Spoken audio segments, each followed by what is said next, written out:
and looking at some major problems with it, why it's really not a good reason to pass the case. The first thing we're going to do is look at some of their justifications. Now, the way they set up their case is justification format, meaning these are 4 reasons why you need to pass our case. And one of those reasons is the U.S., or the Russian military doctrine. So in this speech, I'm going to specifically look at this one justification as well as the others, but I'm going to show you why this is not a justification to vote for the affirmative team. Now, in the last speech, Nathaniel got up and he said, well, basically what we're saying is that even if Russia won't attack us, we still need a cyber definition in order to address the cyber threats.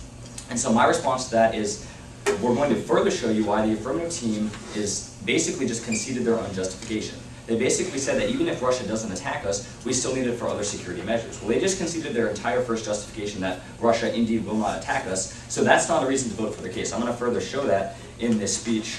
And I'm going to talk about why, first of all, the point with Estonia really doesn't apply to the United States. Russia attacked Estonia for very different reasons than they would ever attack the United States. So my first point is that the United States has massive deterrence.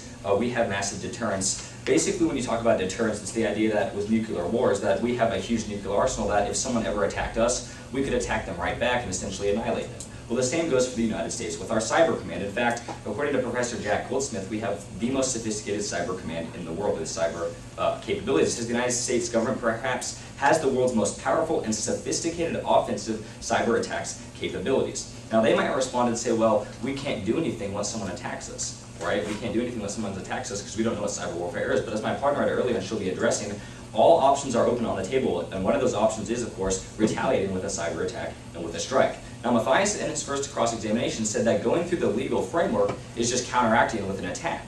But he didn't read a piece of evidence on exactly what the legal framework is. We'd ask the affirmative team to bring up a piece of evidence on, once we actually define what cyber warfare is, and someone attacks us, and we attribute it to them, what is the legal process? Because the legal process usually isn't just firing right back and attacking them. Usually you go through international law or something like that. So we'd like to see what exactly the international process is and how their case, or in passing their case, would be any different from the status quo.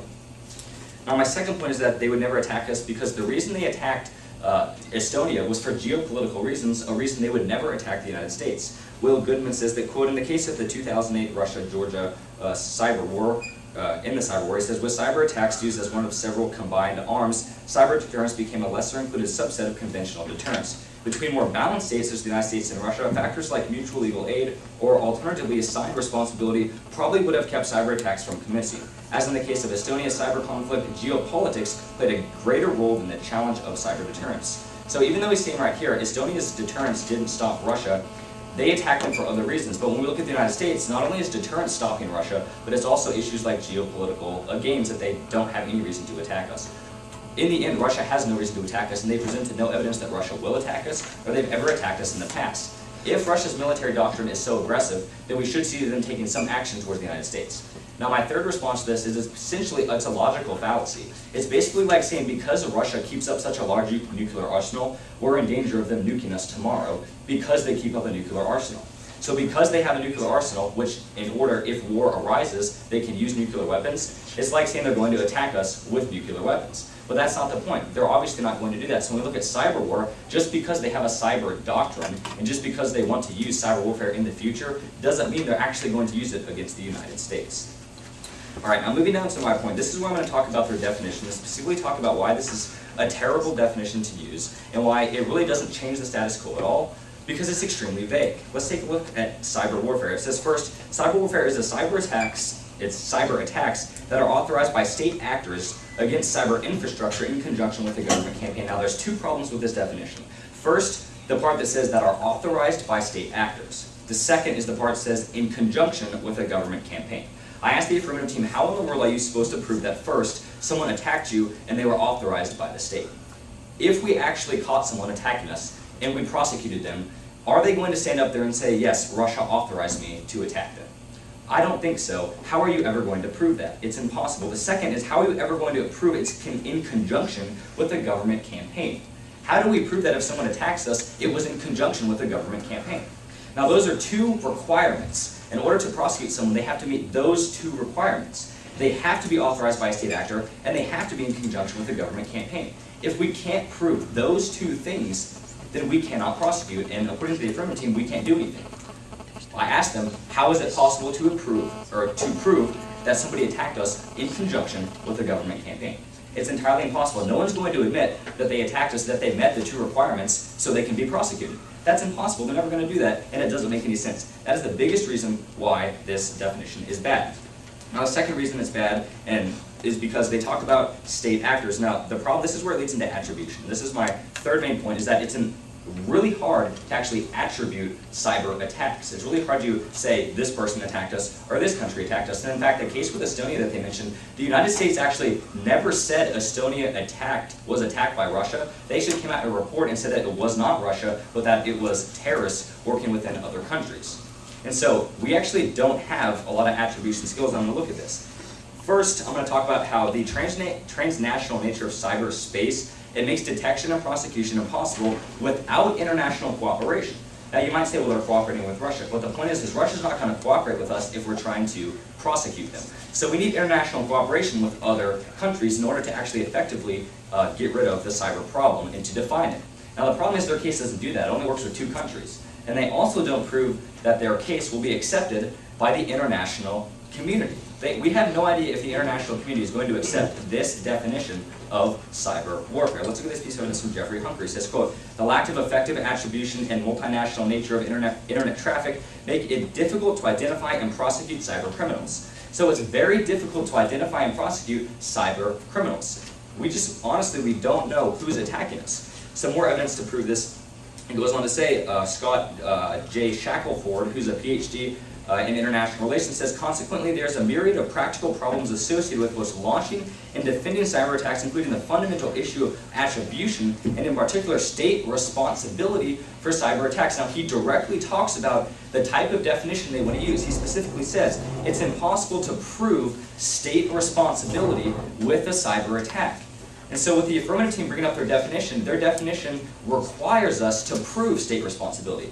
So they're requiring us to prove something that in the past has been extremely difficult to do. Like all the examples we mentioned, especially Estonia, we don't know for a fact that Russia actually attacked Estonia. That's one reason why Russia was never prosecuted through international law by Estonia. So what have we seen in this speech? Well, we've seen a few main problems. We've first seen that their justification 1 is not a justification anymore. My partner has addressed the other ones. Moving down, we also saw that the United States has, then we moved down looking at their definition, how their definition, the 2 requirements that they have for their definition and for prosecution are absolutely impossible to meet. Therefore, if you vote for the affirmative team, you're voting for a failing definition. And lastly, we saw that attribution is impossible. Even if you vote for the affirmative team, it's impossible to prove anything that they are actually trying to prove. Thank you. I'm now looking for questions. Going over the arguments that I brought up in my first speech and responding to the affirmative team's responses. Specifically, we'll be looking at topicality and then what's happening in the current system, comparing that to the affirmative team's justifications. So let's start by talking about topicality. In my first speech, I gave the topicality argument that this policy isn't merely towards Russia, it's towards other nations as a whole, and that because of that, the affirmative team is extra topical and doesn't fit under the resolution. Their response was there really aren't other threats, so this is purely towards Russia. And here's our response. First, we'll go back to the interpretation. In debate resolutions like this one, policies have to be solely towards Russia. You can't have a policy towards the entire world and then claim that Russia is included under that. And I think both teams could probably agree to that. This policy has to be solely towards Russia. So the difference comes with the affirmative team saying this is solely towards Russia, whereas we contend that other nations are a threat. And they talked about how China has merely espionage threats, and so the only threat of actual cyber attacks or warfare comes from Russia. Here's a response card to that from the New York Times in April 2010. They said computer networks essential to the Pentagon and military are attacked by individual hackers, criminal groups, and nations, hundreds of thousands of times every day. And so we can see that actual attacks are happening from nations, pluralized term, individual hackers and criminal groups. The threat is not solely from Russia, and that's the violation. Since this is being passed with regard to cyber threats, you'll notice that in their case, the affirmative team talks a lot about these justifications of the cyber threat. What is their case with regard to or towards? It's towards the cyber threat, not towards Russia. And even if that cyber threat is not a huge issue coming from Iran at present, this policy can be used towards other nations. So you have to look at this policy as a whole. It's a policy towards a cyber threat. as opposed to a policy towards Russia. So since it affects other nations, it's not topical. The impact is jurisdiction. The affirmative team has to adhere to the resolution in order to be able to be voted for.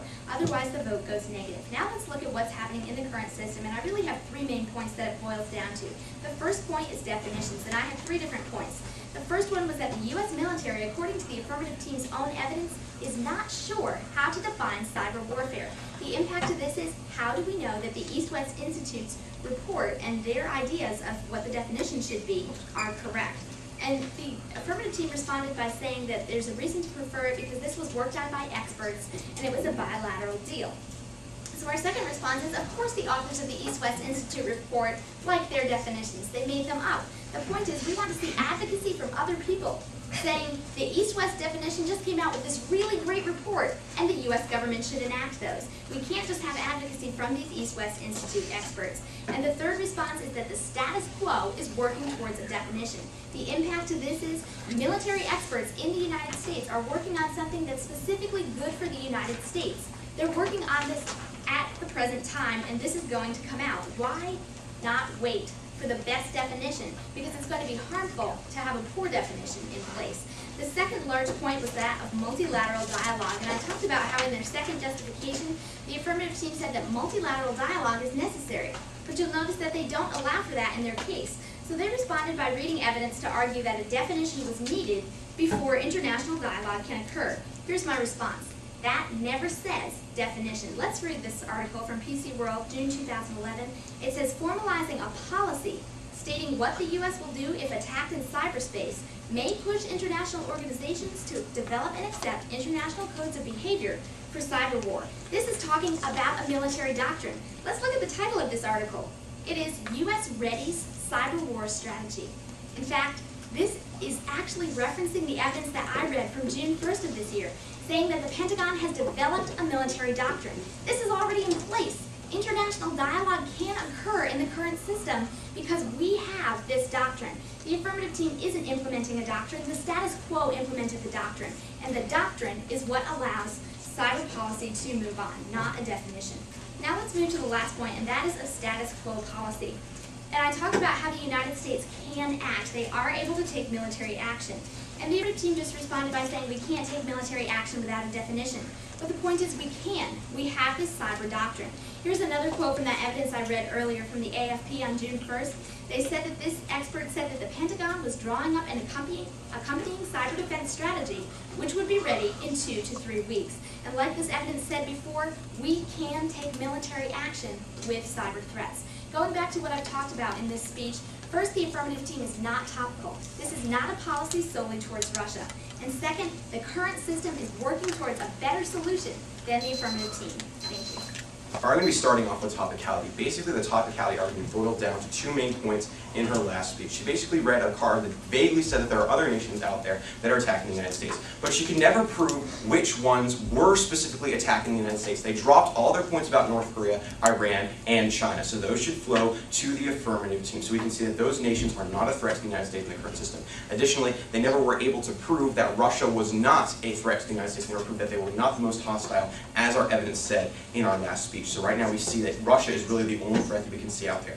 Additionally, there's this issue of the definitions here. When their evidence said attack, what was its definition of attack? How was it defining attack? Was it defining espionage as an attack? Espionage is not considered an attack. So there's really a definition problem here. We don't know what the evidence was specifically talking about, so we really can't weigh this in today's debate round. So that's their first point. Their second point is that we have to look at this policy as a whole. If we can dialogue with Russia now, we might be able to dialogue with nations in the future, and therefore this is a policy towards other nations. But this is not what we need to look at. That may be in the future. What we need to look at is right now. In the status quo, why are we changing our policy? We're changing our policy for Russia. No other nation was proven that we need to dialogue with them. So sure, in the future, maybe, but not right now. So right now the affirmative team's case is completely on topic. In the future, maybe not, but now it is. All right, so that responds to their topicality argument. Let's move on to basically the last 2 points that the first affirmative speaker had. She basically talked about how the East-West Institute was biased because they created the report, and therefore they would obviously want their definitions to be adopted. But she never critiqued or analyzed any of our specialists' credentials. All of them were Russian and U.S. military and cyber officials who came together and said, these are good definitions. That's who put together the report. They have no reason to make up faulty definitions that are going to cause harm to the government because they're going to lose their jobs. The government's going to blame them if it ever institutes them, and all of a sudden their job is gone. It's up to them, and it's up to them to have a good policy and to adopt and create good definitions. Otherwise, their job is going to go completely down the tubes. They have no motivation for just creating fake and phony definitions. All right. Now, her last and final response to that piece of evidence talking about how U.S. action on our part would not stimulate, or her response to this was that basically our card talking about how if we take action, other nations will follow. But her response to this was that our card never said definition, that if we adopt a definition, then it will follow. But I'd like to read a card from Professor Jeff Adicott in March 2011. Obviously, responding to the task of protecting cyberspace requires, at a minimum, the adoption of a unified government definition. So at minimum, if we're going to defend cyberspace, we need to adopt a US-wide government definition of what we're actually talking about. So before we can create those other policies that are going to catalyze reaction on an international scale, we need to have a definition. This is the basis of the affirmative team's case. The basis is that this is provide a standing point, a springboard for all future negotiations and talks. The very report that we are adopting says this in the beginning. Objectives were set for this bilateral agreement. The first objective was to open genuine dialogue between subject matter experts and stakeholders from both countries. The second objective, built on the first, was to develop deeper understanding of each other's perspectives. Those were the two objectives for this report, to have these countries dialoguing and understanding what they're talking about. So this report was designed to create dialogue between Russia and the United States. So we are going to be creating international action on this issue. Let's move back to the justification challenges. Basically, he challenged our first justification, saying that we had conceded it. We didn't concede it. Basically, what we're saying is Russia's a threat. Therefore, we need to adopt these definitions so we can start talking with them and mitigate that threat. His second point is that Estonia doesn't apply because we have deterrence. But that piece of evidence talks about how if you don't have laws, if you don't have definitions, and if you don't have regulations, then you have no deterrence because you have no legal way to respond to the nations. That's what that evidence specifically said. His third point was talking about how, what is the legal channel for this issue? Now, I'm not an exact expert on this, but it's pretty much the same thing. With the laws of standard conflict right now, you attack us, we attack back. If we adopt something like that for cyber operations, if we define what we mean as cyber attack, then if you attack us under that definition, we attack back.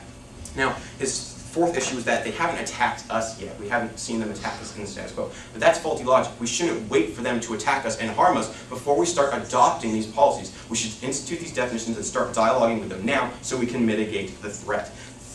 Fifth, he tried to say that we cannot prove that it was a state actor in any of these issues. Well, actually you can. At any cyber attack, in order to be a cyber attack, you actually have to see state effort because these things require millions of dollars.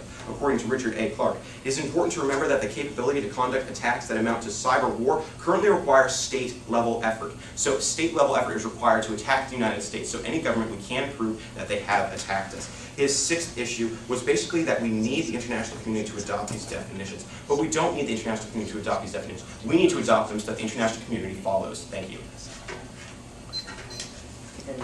Negative rebuttal. I'm going to be addressing all the points that they brought up. I'm going to start off with the voting issues of today's round. First, we're going to look at topicality. Now, the affirmative team stood up and basically said that the issue is Russia. The only issue is Russia, and we're passing this case because of Russia. Russia's a threat, and it's the policy as a whole is to address problems with Russia. But they never addressed two of our responses. We read a card that specifically said other countries pose a threat. It doesn't really matter how big the threat is. It just said other countries pose a threat to the United States. That's in contrast to their vague piece of evidence that said Russia has a military doctrine, and that never actually linked to the United States. So we've been arguing the whole round.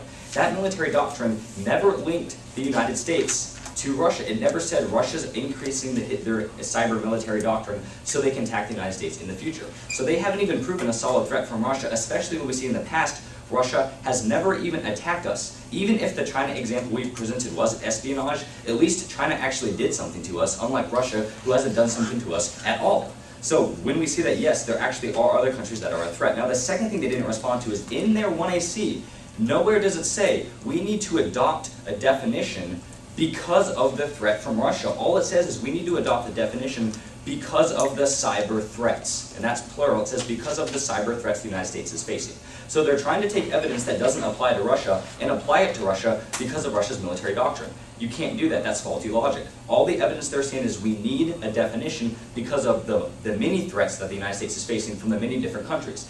That's why they're untopical, because their case is not exclusive to Russia. The resolution limits the affirmative team's plan of action to Russia. They are outside of that limitation, and therefore you should vote for the negative team because you have no jurisdiction to vote for an untopical case. Okay, moving down to the next point. He said we need a definition to defend against the United States. And this was in contrast to our argument where we basically said the international agreements. We were talking about international agreements. Now he's misunderstanding what we're arguing. In their justifications, they're talking about how the definition will bring about international cooperation. What we're saying is only the right definition will do that. Just adopting some random definition from the East-West Institute isn't necessarily going to foster international cooperations with other countries outside of Russia. They're talking about international treaties and getting all these countries together to talk about cyber warfare. Now, until they can prove that they will actually, all these countries will actually agree to this definition, it's unwise to vote for it. What we should do is we should rely on the United States federal government's abilities right now. They're working on a cyber doctrine and a definition, and that definition will be the best because they know more about this than the East-West Institute. Even though the East-West Institute is credible, we have specific cyber command, the people in the United States federal government who are in charge of our cyber warfare capabilities, creating a plan of action to address all the problems. They're addressing the affirmative team's case right now. The affirmative team is moving too fast, and they're implementing a definition that is not good. Let's get into the definition because that was weakly or not adequately addressed in the last speech. Now, his only response was that he read a card talking about how state actors have to be involved in cyber attacks. We agree. That may be true. State actors may have to be involved in cyber attacks. But he didn't address my piece of evidence that said it's actually impossible to prove a state actor was involved. So even though it requires a lot of money and resources that come from the state, it's impossible to prove what state it actually came from. So even if a cyber attack is launched from Russia, and Russia gave them all the money and the resources they need, it is absolutely impossible to prove that that actually came from Russia. That was a card I read, not responded to by the affirmative team. The second thing that was not responded to was the other requirement, in conjunction with a government campaign. In order for their case to work, in order for us to actually be able to do something, we have to prove that a cyber attack was carried out in conjunction with a government campaign. Like I said in my last speech, point was unaddressed, how are we supposed to prove if something was done in conjunction with a government campaign? If a cyber attack was launched and we're going off in conjunction with a government campaign, no one is ever going to admit about launching a cyber attack in conjunction with a government campaign if it means they're going to be prosecuted. So it really doesn't make any sense. The affirmative team has absolutely no solvency in their case. Once again, you should prefer the status quo because they're working towards a good definition, a good cyber doctrine, and a good military doctrine to where they can effectively address all these issues, not unlike the bad definition from the East-West Institute. All right, moving down to the last point, is they talked about the United States needs dialogue with Russia. We agree, the United States might need dialogue with Russia, but the benefits of voting for the affirmative team and getting some dialogue with Russia are not reasons to vote for the affirmative team. Dialogue with Russia is not a reason to vote for the affirmative team, especially since they're not a threat to us in the first place. In the end, what have we seen in this speech? We've seen essentially the affirmative team is not topical. The second thing we've seen is that the status quo is working towards a better solution than the affirmative team. The affirmative team is adopting a definition that has no advocacy, that is from experts, yes, but we have better experts. We have the cyber military doctrine in the United States working towards a definition. And lastly, we saw that quite simply, the cyber definition from the East-West Institute is inadequate. Thank you very much. Team, I want to be looking first at the issue of topicality and then moving on to the inherency issues and problems that the negative team had with their justifications, much like I've done in my other speech. I'm going to be looking at all the issues that have been pulled through today's debate round, basically those issues that the negative team continued to carry throughout the duration of the round, and then looking at those issues that were dropped, seeing what in the end is the best policy for the United States to continue to pursue. Now, what I'd like to open with is my piece of evidence from Professor Jeff Adicott. This is a piece of evidence from a couple of months ago. My partner already read it. It says that obviously responding to the task of protecting cyberspace requires at minimum the adoption of a unified government definition. Now, this piece of evidence was never responded to by the negative team, and this piece of evidence really underscores the whole purpose of the affirmative team's case. The problem we're seeing right now, and the problem that all of our justifications are trying to solve for, is the issue that we don't have any clear definition inside of the government that's able to dictate how we create cyber policy, that's able to show us what our methods of approach should be, and able to give us a unified approach. None of those exist in the status quo. So, the piece of evidence that I read to you about the government being amazing and Cyber Command doing all these great things, without any clear definitions, that Cyber Command has no way in which to proceed. So right now you have an amazing organization that's fettered by inaction because it doesn't know what it's capable of legally. What we need to be doing is resolving for that, and that's where I'm going to be moving into my topicality issue. So I have a couple of points under topicality. My first one is that they did drop this issue of China. They didn't pull that throughout today's debate round, nor the issue of Iran or North Korea. What we see is that neither of those nations, neither Iran, North Korea, or China, pose a threat in a cyber attack to the United States. They also never address my piece of evidence that says Russia is the most aggressive actor right now inside of cyberspace. They never addressed this piece of evidence. Instead, their response was, well, hundreds of thousands of people have attacked us. My question is the same as the question I had in the beginning. What are these attacks? What were they? We have no idea what they were because the piece of evidence they're reading offers us no definition. And that shows the problem. We have no idea what's even going on because we have no idea in which way we can define it, because nothing exists in the status quo to actually resolve for that. Now, I gave multiple other reasons why this was a policy with Russia as well, why this was a policy for Russia. My other reason was that this was a policy for Russia because it will increase our ability to dialogue with each other. Now, basically, their response to this was that dialogue is not an end in and of itself. But my response to them would be, where is the evidence for this? Dialogue we've already read is necessary inside of the cyber sphere. We already read a piece of evidence on that, how common understanding is a good thing. All of our justifications pointed to this fact. I'd like to read another piece of evidence right now from the U.S. Army War College and Lieutenant Colonel Scott W. Beamelin and Colonel Blaine R. Clark, who said that states maintain order and security by exercising their monopoly on legitimate violence. This legitimacy is derived and defined by the international regime of definitions regarding war and aggression. Therefore, international stability is underpinned by a common understanding of this regime that ultimately frames how states behave in the anarchic system. So what we see is that even physical attacks are dictated by definitions of what is and is not attack, what is and is not a weapon, and what is kosher inside of the physical sphere. We need these to be applied to the cyber sphere as well, and that's why we see that this issue must be undertaken with Russia, because Russia has proven themselves to be a threat but also worthy of dialoguing with. Moving on, looking at these issues of inherency. They had a couple of issues under inherency. Now, their first issue under inherency was basically that the United States government is already working on this issue. But they never really offered us any specific evidence on this. All their evidence said is the United States government says it has methods to respond, and it's going to take advantage of all of them. Well, what are those? We were never clarified in that throughout today's entire debate round. We have no idea what those methods of response actually are. The issue here is that we still have no idea what the definition of an attack is. The government has offered us no ability to actually define that. Now, they tie this issue of inherency in, saying that, well, the military's definition is going to inherently be better. But they offered you no definition of what the government would actually do. What we're doing right now is presenting you very clear definitions about what is and is not possible inside of cyberspace, and you're going to be adopting those through an affirmative ballot. That's far superior to the lack of knowledge about when the government will ever institute these definitions or what they're ever going to be, that the negative team is promoting. The other thing we see is they completely dropped my analysis of why the EWI's recommendations are better. I said because they're multilateral. These are joint Russia-US recommendations. Current status quo does not support that. These are all-encompassing. They're defining not just cyber attack, but all cyber terms. And finally, that many experts agree. And they never addressed any of these points. They just said, well, we still see these being insufficient, but showed us no evidence for that point. Moving on to this issue of attribution. Basically, they dropped the issue of attribution for Estonia. So what we see is that Estonia still was attacked by Russia, and we could attribute it. The other thing is they dropped my partner's piece of evidence about state-level effort. State-level effort is required to respond. Now, they responded weirdly to this piece of evidence. They basically said, well, we know that, but we still don't see any reason for it. Basically, what this piece of evidence was saying is that when we are attacked, we know it was a state that attacked us, because only a state has the resources to exercise such a thing. Finally, looking at the issues of justifications. All of our justifications point to the same thing, that a definition is necessary if we are to bring common understanding inside of the realm of cyberspace, and if we are to actually be able to dialogue with Russia and bring any meaningful security to the United States. Thank you, and I urge an affirmative ballot.